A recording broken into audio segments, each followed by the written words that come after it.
আসসালামু আলাইকুম স্টুডেন্টস, কেমন আছো তোমরা? সবাই ভালো আছো আশা করি। 26 বেচ তোমরা আজকে ইতিমধ্যে ইংরেজি ফার্স্ট পেপার পরীক্ষা দিয়েছো সকল বোর্ডে। তো পরীক্ষা খুবই ভালো হয়েছে আশা করি, আর কিছুটা হার্ড হয়েছে। বিশেষ করে রাজশাহী বোর্ডের পরীক্ষাটা একটু জটিল হয়েছে, তো চিন্তা করার কারণ নেই। তোমাদের পরীক্ষা সেকেন্ড পেপারের জন্য কিছু সাজেশন নিয়ে আমি হাজির হয়েছি। ইনশাআল্লাহ তোমাদের প্রতিটা বোর্ডে কমন লাগবে, আর এই সাজেশনকে তোমাদের অত্যন্ত কাজে আসবে। তো আমি সাজেশনকে দিচ্ছি, তোমাদের স্ক্রিনে পেয়ে যাচ্ছ। এইগুলো ভালো করে পড়তে হবে। ইংরেজি সেকেন্ড পেপারের জন্য সিলেট বোর্ডের জন্য বিশেষ করে ইম্পর্টেন্ট, আর বাকি বোর্ডগুলোর জন্য গুরুত্বপূর্ণ আছে। তোমরা ভালো করে পড়তে পারো। সাজেশনগুলো হচ্ছে তোমাদের কী কী আসে, তোমাদের কম্পোজিশন আসবে, আর তারপর আসবে কি প্যারাগ্রাফ আসবে এবং অ্যাপ্লিকেশন আসবে। অ্যাপ্লিকেশনের পরিবর্তে ইমেল আসতে পারে। তো আমি তোমাদেরকে যেগুলো দিচ্ছি এগুলো প্রথমে হচ্ছে তোমরা পাচ্ছ কম্পোজিশন, তারপর পাচ্ছ প্যারাগ্রাফ, এরপর পাচ্ছ কি অ্যাপ্লিকেশন।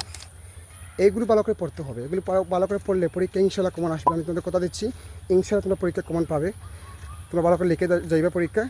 ভালো থাকবে। আসসালামু আলাইকুম, দেখা হবে ভিডিওতে।